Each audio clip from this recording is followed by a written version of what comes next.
Je remercie le révérend pasteur Paul Steven Menzou, ou bien Menzou, de m'avoir invité à partager la parole de Dieu avec vous à l'occasion de votre conférence annuelle de la moisson. Je tiens également à remercier l'équipe qui l'entoure, particulièrement son épouse, d'avoir approuvé et la volonté du pasteur Menzou pour que je partage la parole avec vous en cette belle, heureuse, bénie et agréable circonstance.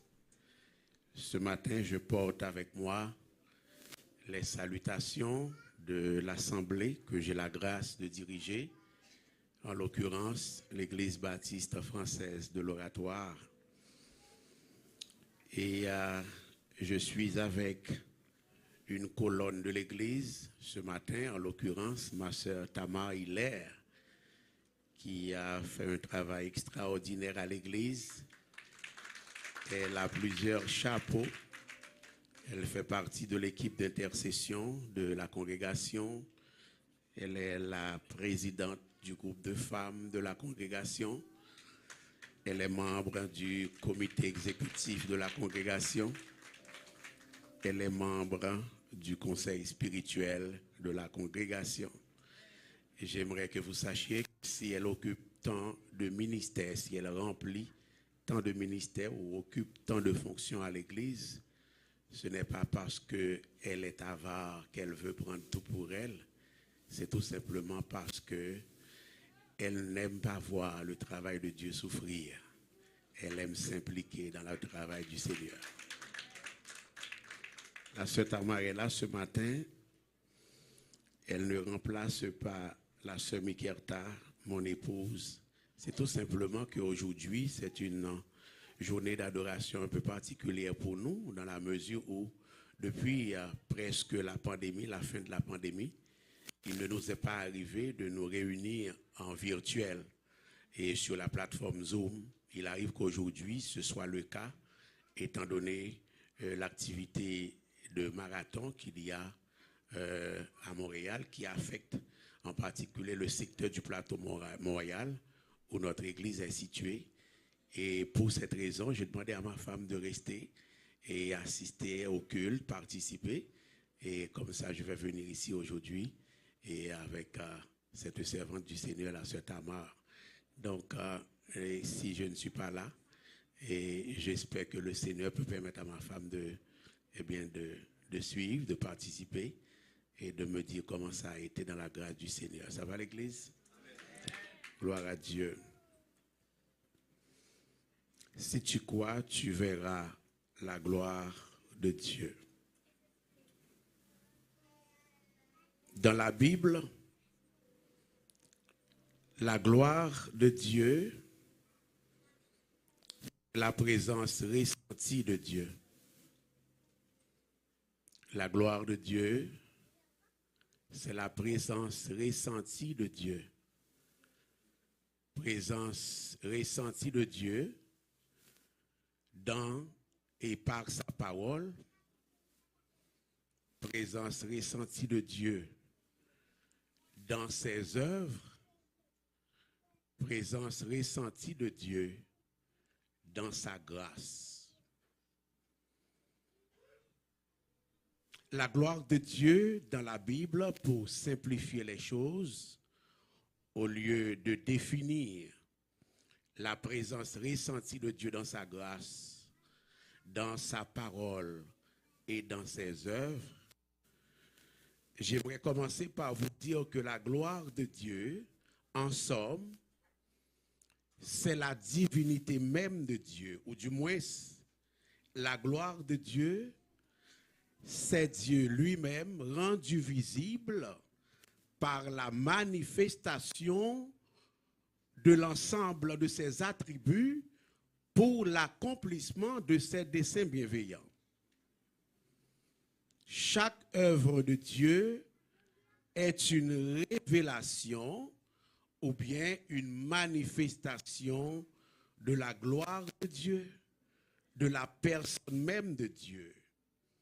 Incidemment, frères et sœurs, mes bien-aimés, par exemple, la Bible dit « Les cieux racontent la gloire de Dieu ».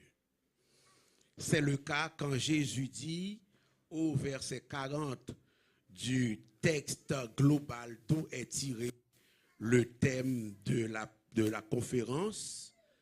Si tu crois, tu verras la gloire de Dieu. Jésus fait référence à la manifestation de la puissance de Dieu qui va se faire dans la résurrection de Lazare. La suite du passage montre que cela se passait exactement comme Jésus le prédisait. Lazare est ressuscité des morts à la gloire de Dieu.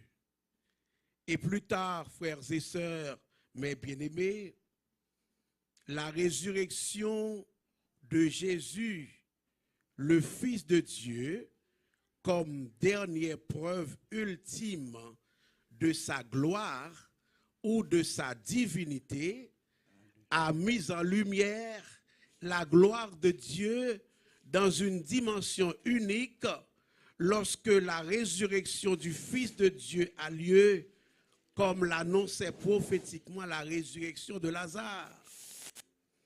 Cependant, la résurrection de Lazare, ni même celle du Christ, le Fils bien-aimé de Dieu, n'est pas l'unique manifestation de la gloire de Dieu. C'est-à-dire qu'avant la manifestation de la gloire de Dieu dans la résurrection de Lazare, le Nouveau Testament, frères et sœurs, mes bien-aimés, chers amis, internautes, révèle d'autres manifestations de la gloire de Dieu dont plusieurs hommes et femmes étaient des témoins, frères et sœurs. Ainsi, mes bien-aimés, dans le cadre de la réflexion de la fin de semaine sur ce thème disant « Si tu crois, tu verras la gloire de Dieu », j'aimerais considérer avec vous quelques autres témoins de la gloire de Dieu avant la manifestation de sa gloire en puissance, en sagesse, en autorité dans la résurrection du frère de Marie et Marthe, en l'occurrence son ami bien-aimé Lazare. D'où, chers amis, le titre du sermon de circonstance est témoin de la gloire de Dieu. Pour ce faire, je regarderai avec vous, nous allons voyager un peu à travers les Écritures pour voir quelques témoins de la gloire de Dieu. Le premier témoin de la gloire de Dieu que j'aimerais considérer avec vous ce matin, c'est le lépreux de Matthieu chapitre 8. Normalement, nous devrions lire jusqu'au verset 11, mais nous allons nous limiter au verset 1 à 4 seulement.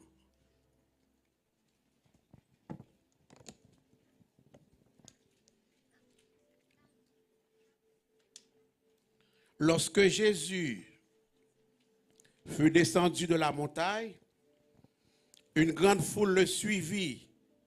Et voici un lépreux s'étant approché, se postéra devant lui et dit, « Seigneur, si tu le veux, tu peux me rendre pur. » Jésus étendit la main, le toucha et dit, « Je le veux, sois pur. » Et le texte nous dit au verset 3, dans la suite du verset 3, « Aussitôt, il fut purifié de sa lèpre. » Ce lépreux croyait que Jésus pouvait le guérir et c'est ce que Jésus a fait dans une manifestation de gloire.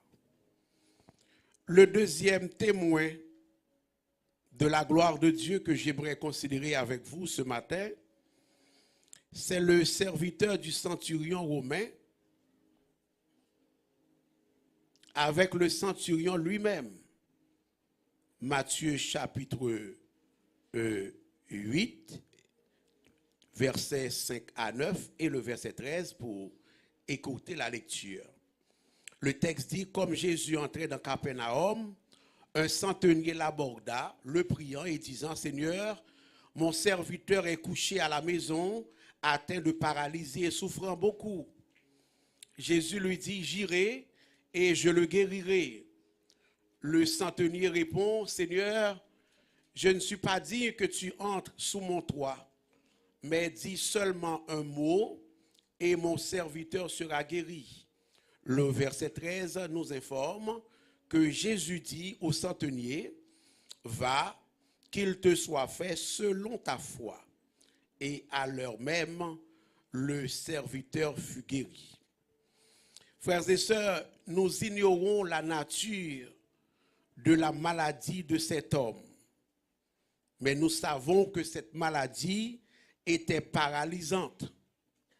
Et à l'instar du lépreux, frères et sœurs, le centenier croit que Jésus a le pouvoir, la puissance, la sagesse et l'autorité de guérir son serviteur. Et encore une fois, c'est ce qui est arrivé. Le serviteur du centenier est guéri à la gloire de Dieu, en sorte que ce matin, si tu crois, tu verras la gloire de Dieu. Le lépreux a cru, il a vu la gloire du Seigneur. Il dit, Seigneur, si tu veux, tu peux me rendre pur. Jésus de répondre, je le ferai, sois pur. A remarqué la manifestation de la gloire de Dieu, frères et sœurs, dans l'instantanéité de la guérison, de la restauration, du relèvement de cet homme. Jésus n'avait pas besoin de médicaments. Jésus n'avait pas besoin de diagnostic. Jésus n'avait pas besoin de protocole. Jésus n'avait pas besoin d'examen. Jésus n'avait pas besoin d'opération, pas d'attente à l'urgence, pas de médecin de famille pour procéder à la guérison, à la restauration, à la réhabilitation de cet homme, frères et sœurs. Jésus a simplement dit, sois pur, et la lèpre a disparu. Le fait est que, shalom, si tu crois ce matin, tu verras la gloire de Dieu. Aujourd'hui, frères et sœurs, bien-aimés, en nous disant, si tu crois, tu verras la gloire de Dieu, le Seigneur Jésus est venu nous apporter à vous et à moi un message d'espérance, un message de liberté, un message de sauvetage, un message de salut, un message de transformation.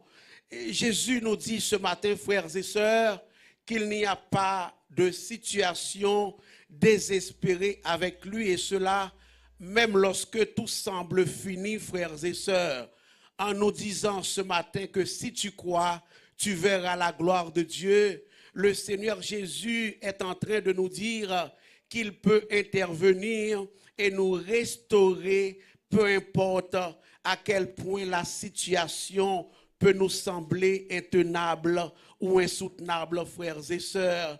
Ce matin, tandis que vous et moi, shalom, nous luttons au milieu de nos épreuves, de nos douleurs, de nos pertes, de nos afflictions, de nos souffrances, de nos maladies. Il est merveilleux, frères et sœurs, de savoir que le Seigneur Jésus est toujours à l'œuvre dans la vie de ses enfants, dans la vie de son Église.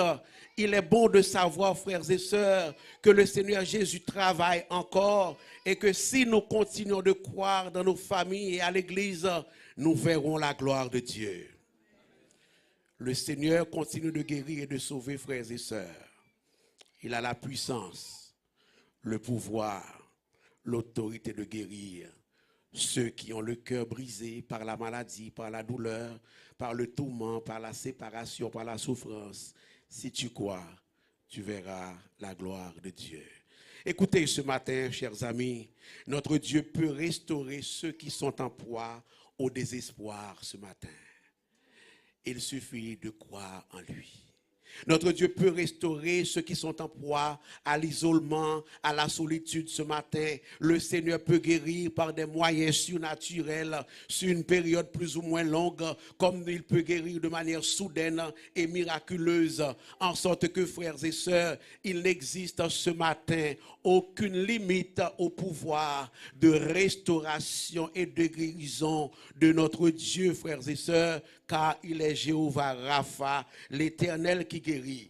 Oui, shalom. Oui, chers amis internautes, si tu crois, tu verras la gloire de Dieu.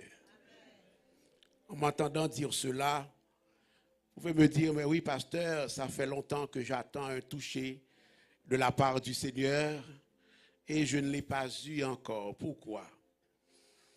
Je commencerai par vous dire que je comprends votre questionnement. Cependant, Dieu, ce matin, en vous disant, si vous croyez, vous verrez sa gloire, Dieu vous appelle à faire un pas de plus dans vos situations. Dieu vous appelle à avancer sans retourner. Dieu vous appelle à fixer l'horizon droit devant vous, car Jésus est à vos côtés, même s'il n'a pas répondu encore à vos situations. Tu n'as pas eu ce toucher de guérison, tu n'as pas eu ce salut, ce sauvetage, cette restauration que vous souhaitez avoir. Cependant, Jésus est toujours avec toi dans la situation. Alors, si tu crois, tu verras la gloire de Dieu. Au verset 39 du texte de Jean 11, nous avons vu quand Jésus dit d'ôter la pierre, Marthe lui dit, Seigneur, il sent déjà, car il y a 4 jours qu'il est là.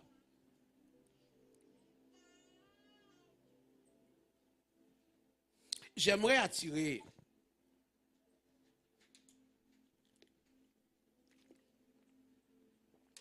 votre attention sur quelque chose de bien important ce matin. Dieu parfois se plaît à intervenir lorsque la situation a fini de se détériorer. Est-ce qu'on est là? C'est souvent lorsque les enfants de Dieu se trouvent dans un chemin apparemment sans issue, quand toutes les portes sont barrées, quand nous sommes dans une impasse, que Dieu commence à manifester sa gloire pour secourir ses enfants dans sa grâce. C'est ce que nous voyons dans presque toutes les pages de l'Écriture, dans les relations de Dieu avec les hommes et les femmes qui l'ont servi avant nous, frères et sœurs. Seigneur, il sent déjà, car il y a 4 jours qu'il est là. En d'autres termes, je paraphrase, on ne peut plus rien faire avec cette situation, Seigneur. Il n'y a aucun espoir pour cette situation. Ce sur quoi Jésus fait comprendre à Marthe que ce qui compte dans la vie, je paraphrase, ce n'est pas si une situation est désespérée. Ce qui compte dans la vie, ce n'est pas la gravité ou l'ampleur d'une situation, d'un problème, d'une difficulté. Ce qui compte dans la vie, ce n'est pas depuis combien de temps le problème existe avec Dieu. Ce qui compte avec Dieu, c'est est-ce que vous croyez? Est-ce qu'on est là, frères et sœurs? Est-ce que tu crois que Jésus est capable? C'est ce qui compte dans le royaume de Dieu. Est-ce que tu crois en sa parole? Est-ce que tu crois en ses promesses? Dieu aime se plaire à laisser les situations se détériorer avant qu'il intervienne. Nous l'avons vu faire cela devant la mer Rouge, frères et sœurs. Cela dit, chers amis, il y a une réalité biblique très importante qu'il convient de savoir, en plus du fait que si tu crois, tu verras la gloire de Dieu.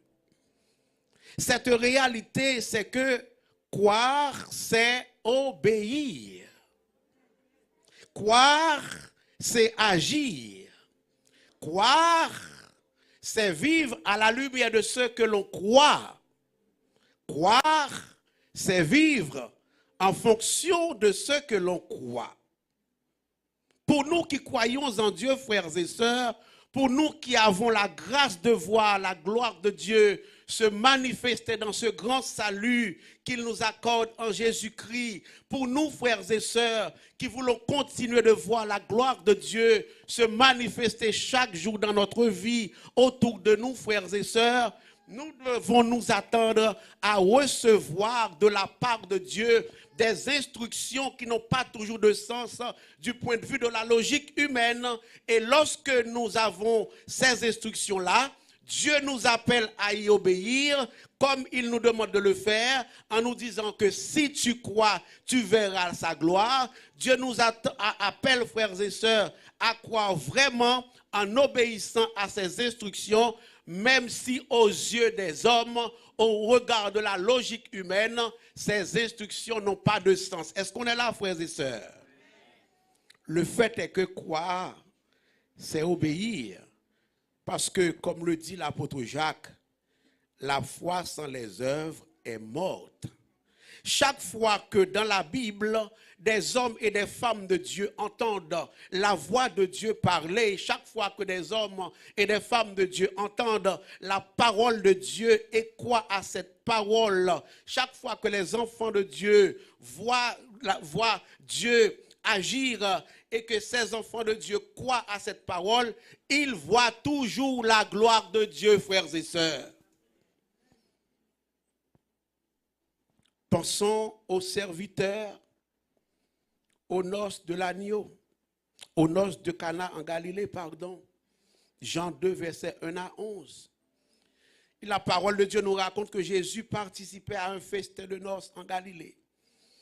À Cana, arrivé à un moment de la durée, les responsables du festin de noces réalisent qu'ils n'ont plus de vin, frères et sœurs. Vous connaissez parfaitement bien cette histoire. Au verset 3, il est écrit, le vin ayant manqué, la mère de Jésus lui dit, ils n'ont plus de vin. Comprenez bien la situation, frères et sœurs, tout allait bien. Cependant, subitement, ils n'ont plus de vin.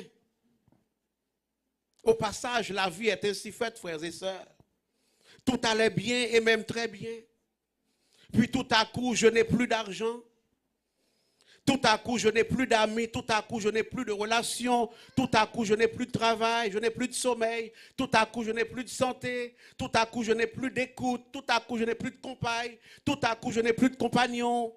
Tout à coup, je n'ai plus de fiancé. Je n'ai plus d'énergie. Je n'ai plus de courage. La vie allait bien comme sur des roulettes. Quand tout à coup, je n'ai plus de force. Je n'ai plus de recours, je n'ai plus de secours. Les enfants cessent d'être gentils. Mon mari cesse d'être gentil. Ma femme cesse d'être gentille. Mes adolescents se mettent à donner des problèmes. Je n'ai plus de communion avec Dieu. Alors que tout allait bien auparavant, frères et sœurs. Nous ne connaissons pas les raisons pour lesquelles le vin parvenait à en manquer. Mais nous savons ce qu'en seraient les conséquences de ce manque de vin, n'eût été la manifestation de la gloire de Dieu. Les familles seraient dans l'embarras. Le couple aurait honte dans la communauté. La famille de la mariée pourrait même tenter un procès contre les parents du marié pour avoir manqué à leurs responsabilités, puisqu'en ce temps-là, c'était à eux de s'assurer que tout allait bien, au niveau de la réception en particulier. Au verset 5, la mère de Jésus, qui prenait part elle aussi à ce festin de noces, dit aux serviteurs, faites tout ce qu'il vous dira. Est-ce que vous faites tout ce que Dieu vous dit de faire? Shalom. Au verset 6, il est dit qu'il y avait là 6 vases de pierre destinés aux purifications des Juifs et contenant chacun 2 ou 3 mesures. Jésus de leur dire, remplissez d'eau ces vases. Et la parole de Dieu dit, et il les remplit jusqu'au bord.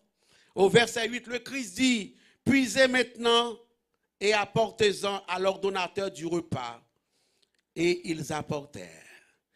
Le résultat est phénoménal. Le résultat est concluant.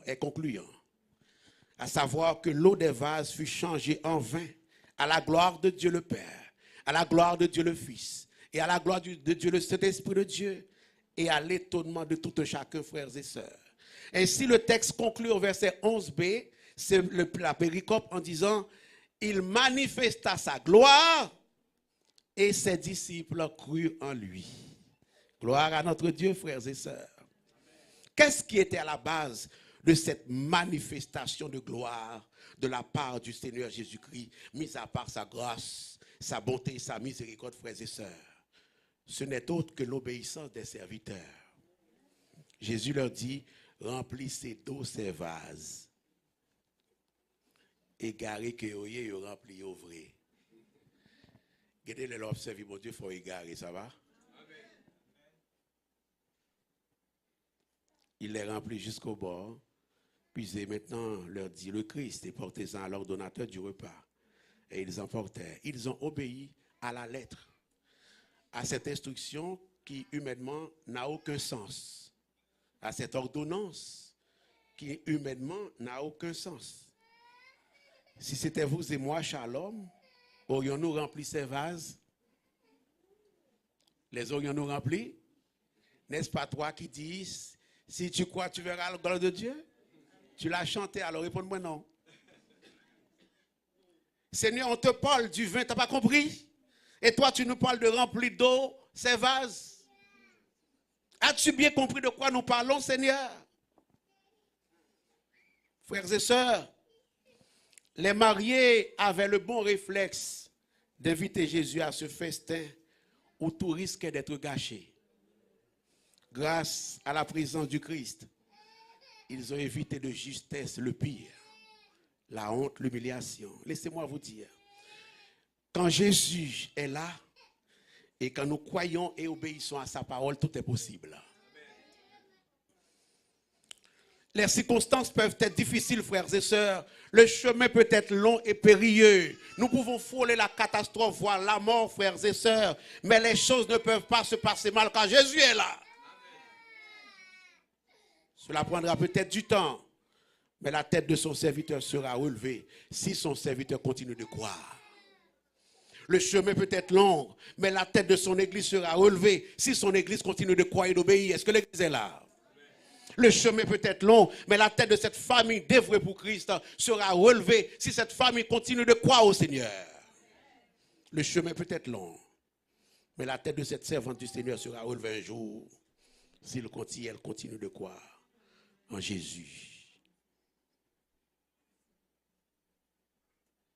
Invitez Jésus dans le festin de votre ministère. Invitez Jésus dans le festin de vos finances. Invitez Jésus dans le festin de vos relations. Invitez Jésus dans le festin de la résolution de vos problèmes. Invitez Jésus dans le festin de votre choix de partenaire. Invitez Jésus dans le festin de votre mariage. Invitez Jésus dans le festin de votre vieillesse. Invitez Jésus, car la présence de Jésus, dans l'obéissance à Jésus, fait toute la différence. Un autre qui a vu la gloire de Dieu dans l'obéissance, c'est Pierre et ses collègues pécheurs. Dans Luc chapitre 5, verset 1 à 11, vous vous rappelez? Pierre et ses collègues ont cru, eux aussi, en action, par l'obéissance, à l'instar des serviteurs aux noces de Cana, et ils ont vu la gloire de Dieu. Je vous lis simplement les versets 4 à 5 et pour prêcher la parole. Lorsqu'il eut cessé de parler, le Seigneur dit à Pierre, avance en pleine eau et jetez vos filets pour pêcher. Et Pierre, au verset 5, lui répondit, Maître, nous avons travaillé toute la nuit sans rien prendre. Autrement dit, la période la plus favorable ne nous a rien apporté. Pourquoi devrions-nous attraper des poissons maintenant, Seigneur, en plein milieu de la journée? Seigneur, on ne pêche pas à midi, tu le sais très bien. Et puis, Seigneur, jeter de grands filets comme ceux-ci et les ramener à bord par la suite, c'est du travail, d'autant que nous sommes fatigués, Seigneur, ayant passé toute la nuit à pêcher. Ça, c'est la logique humaine.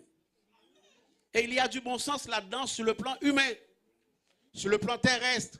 Mais sur le plan éternel, ça n'a aucune valeur. Est-ce que l'Église est là?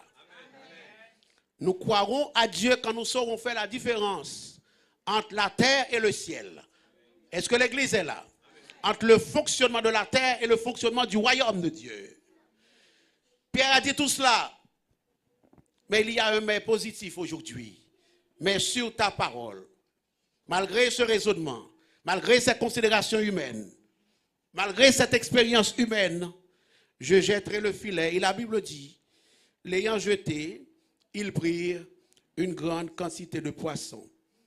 Et leur filet se rompait, tant il y avait de poissons. Voyez-vous, quand je vous dis que croire, c'est obéir, l'expérience humaine veut que les pêcheurs aient plus de chances d'attraper des poissons la nuit. Eux ont travaillé toute la nuit sans rien prendre. Mais qu'à cela ne tienne, sur ta parole. C'est Dieu qui parle. Est-ce que l'Église est là? Il ne peut pas faire affaire, c'est vrai. Ce n'est pas comme Samuel, c'est vrai. Mais c'est Dieu qui parle. Est-ce que l'Église est là? Je jetterai le filet même en plein midi. Et leur obéissance a payé. Ils ont attrapé une grande quantité de poissons. La réalité, frères et sœurs, c'est que Jésus savait exactement où étaient les poissons. Et il savait exactement où est-ce qu'il avait commandé aux poissons de se rendre, sachant qu'il allait mettre ses serviteurs à l'épreuve, afin que lui manifeste sa gloire pour la croissance spirituelle de ses serviteurs. Est-ce que l'Église est là? Amen. En sorte que quand nous croyons en Dieu, en obéissant à sa parole, nous avons tout de la part de Dieu. Non seulement nous sommes bénis sur le plan matériel, mais nous sommes bénis sur le plan spirituel. À chaque révélation, à chaque manifestation de la gloire de Dieu en faveur de son serviteur, en faveur de son église, et puis serviteur ou l'église là, pour une dimension supérieure avec Dieu dans sa compréhension. Est-ce que l'église est là? Laissez-moi vous dire ce matin, ce que tu cherches en ce moment, Jésus sait exactement où il est. On est là? Ce que tu cherches en ce moment, Jésus sait c'est quoi et où il est exactement. Ce que tu veux faire ce matin, ce que tu veux accomplir, ce que tu veux réaliser, ce que tu veux devenir, ce que tu veux être, Jésus sait exactement c'est quoi et comment y parvenir. En sorte que si tu crois au Seigneur Jésus, en obéissant à sa voix, à sa parole, à ses ordonnances, à ses instructions, tu verras sa gloire. Car il est Dieu. Il vous donnera ce que vous cherchez, si ce que vous cherchez est dans sa volonté pour vous. Est-ce que l'église est là? La quantité de poissons était tellement énorme que les deux barques menaçaient de couler sous le poids des poissons, frères et sœurs. Demandons à Dieu de nous faire la grâce d'obéir à sa parole, malgré nos doutes, malgré nos tourments, malgré nos peines, malgré nos manques, malgré nos angoisses. Car c'est souvent comme ça Dieu fait éclater sa gloire dans la vie de ses enfants, frères et sœurs. Dites-lui, Seigneur, je n'ai pas bien compris ce que je dois faire. Je n'ai pas bien compris ton enseignement, mais j'accepte de faire comme tu veux. Je n'ai pas bien compris, mais j'accepte de t'obéir. J'accepte de faire comme tu me demandes de faire, sachant que ceux qui t'obéissent, tu les honores. Le dernier témoin de la gloire de Dieu, que je veux regarder avec vous rapidement, que vous connaissez tout aussi bien comme les autres témoins précédents, c'est la veuve de Sarepta. Vous vous rappelez? 1 Roi 17, 8 à 16. Le prophète Élie est allé chez cette veuve de Sarepta, selon que Dieu le lui avait demandé, frères et sœurs. Le pays de la veuve, nous raconte l'Écriture, était alors en proie à une extrême famine. En arrivant à Sarepta, Élie rencontra la veuve près de la porte de la ville, dit la Bible, et lui demanda à boire et à manger. Versets 10 à 11, 1 Roi 17, il l'appela, en l'occurrence Élie, et dit, va me chercher, je te prie, un peu d'eau dans un vase, afin que je boive. Et elle alla en chercher. Il l'appela de nouveau, et dit, apporte-moi, je te prie, un morceau de pain dans ta main. La veuve explique à Élie sa situation d'extrême pauvreté. Elle dit à Élie qu'elle et son fils arrivaient à la fin de leur réserve de nourriture, frères et sœurs. Verset 12. Et alors, frères et sœurs, Élie rassura la veuve et lui promit que le Seigneur pourvoirait à ses besoins jusqu'à la fin de la famine qui était en cours. Verset 13 à 14. Frères et sœurs, la Bible montre que la veuve fit comme Élie le lui demandait. Regardez ce que Élie dit. Ne crains point, rentre, fais comme tu as dit, seulement prépare-moi. 13 à 14, prépare-moi d'abord avec cela un petit gâteau et tu me l'apporteras. Tu en feras ensuite pour toi et pour ton fils. Car ainsi parle l'Éternel, le Dieu d'Israël. La famine qui est dans le pot ne manquera point et l'huile qui est dans la couche ne diminuera point jusqu'au jour où l'Éternel fera tomber de la pluie sur la face du sol. Eh bien, frères et sœurs, à cette instruction qui n'avait apparemment, du point de vue de la logique humaine, aucun sens, la Bible nous montre que la veuve obéit. Elle fit exactement comme Élie le lui disait, le lui demandait. Elle crut à la parole de Dieu. Elle alla et elle fit selon la parole de l'Éternel, 15 à 16. Et pendant longtemps, dit la parole de Dieu, elle eut de quoi manger, elle et sa famille, aussi bien qu'Élie. La farine qui était dans le pot ne manquera point, et l'huile qui était dans la couche ne diminuera point, selon la parole que l'Éternel avait prononcée par Élie. Et moi, j'ajouterai la parole à laquelle elle a cru, malgré son non-sens. Est-ce que l'Église est là? Bien des années plus tard, Jésus va faire référence à la foi exemplaire de cette femme. Sa provision d'huile et de farine dura jusqu'à la fin de la mauvaise saison, de la famine.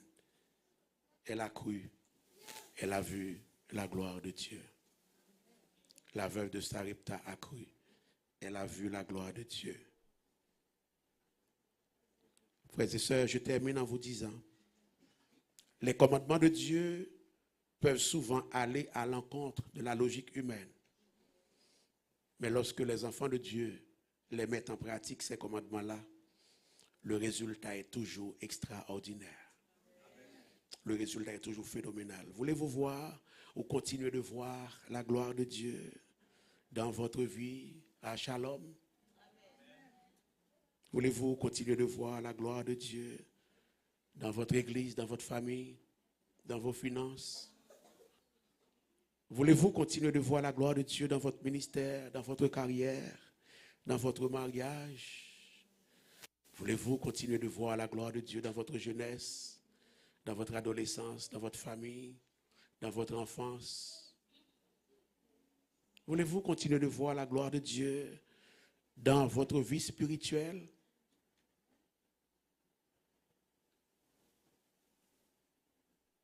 Croyez et obéissez.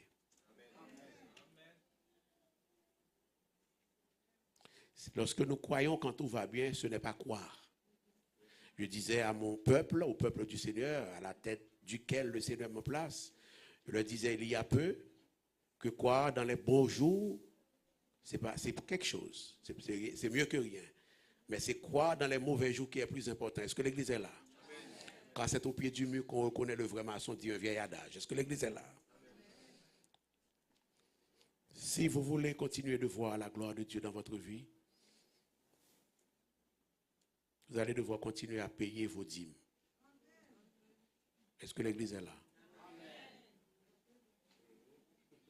Parce que il est écrit, c'est très important, on termine avec ça. Pour Élie, il était question de jeter le filet. Pour la veuve de Sarepta, il est question de préparer ça à manger d'abord. Pour les serviteurs du festin de Noces à Cana en Galilée, il était question de remplir ces vases d'eau. Pour vous, ce ne sera pas la même chose. Pour vous, ce sera apporter à la maison du trésor toutes les dîmes et les offrandes. Et on est là, on est d'accord avec ça?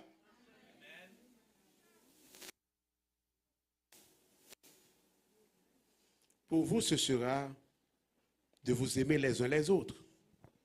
Parce que la parole aujourd'hui, ce n'est pas jeter le filet. Ces paroles remplacent la parole de jeter le filet. Est-ce qu'on est là? Là, on contextualise l'écriture maintenant, on contextualise le message. Pour vous, ce ne sera pas de remplir ces vases d'eau. Ce sera de marcher dans l'unité. Si Shalom veut continuer à voir la gloire de Dieu, Shalom va devoir s'arranger pour mettre Jean-Jacques pour marcher dans l'unité. Est-ce que l'exemple est là? Shalom va devoir continuer à pardonner réciproquement. Si Shalom veut la gloire de Dieu. Ça va l'église? Ici, ce n'est pas ôte la pierre. Ici, c'est aimez-vous les uns les autres, pardonnez-vous les uns les autres, supportez-vous les uns les autres. C'est sa parole-là, ce n'est pas ôter la pierre. Tu n'as pas de pierre à ôter. Est-ce que l'église est là? Humiliez-vous sous la puissante main du Seigneur. Soyez humbles si vous voulez voir la gloire de Dieu. Cette femme a fait preuve d'humilité. Pierre a fait preuve d'humilité. Les serviteurs du Christ des noces ont fait preuve d'humilité. Regardez les autres si vous voulez voir la gloire de Dieu comme étant au-dessus de vous-même, au lieu de vous regarder comme étant au-dessus des autres. Si vous voulez voir la gloire de Dieu, continuez de considérer les intérêts des autres aussi, au lieu de considérer vos propres intérêts. Si vous voulez voir la gloire de Dieu, continuez d'honorer votre berger, votre pasteur. Obéissez à vos conducteurs. C'est ça la parole aujourd'hui. Au lieu de remplir un vase ou des vases, obéissez à votre conducteur. Dans les familles, nous sommes appelés aussi à travailler, à œuvrer pour voir la gloire de Dieu.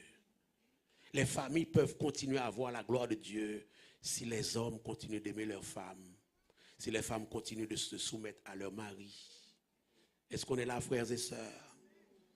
Si les enfants continuent d'écouter leurs parents, si les parents continuent d'être bons, d'être gentils, d'être patients avec leurs enfants, ensemble, nous pouvons continuer à voir la gloire de Dieu. Si vous continuez d'investir ces temps, argent, talent, dons dans l'œuvre du Seigneur, je vous garantis que vous verrez la gloire de Dieu. Parce que croire, c'est agir. Croire, c'est œuvrer. Croire, c'est se mettre à la tâche. Qu'il en soit ainsi pour vous. Amen.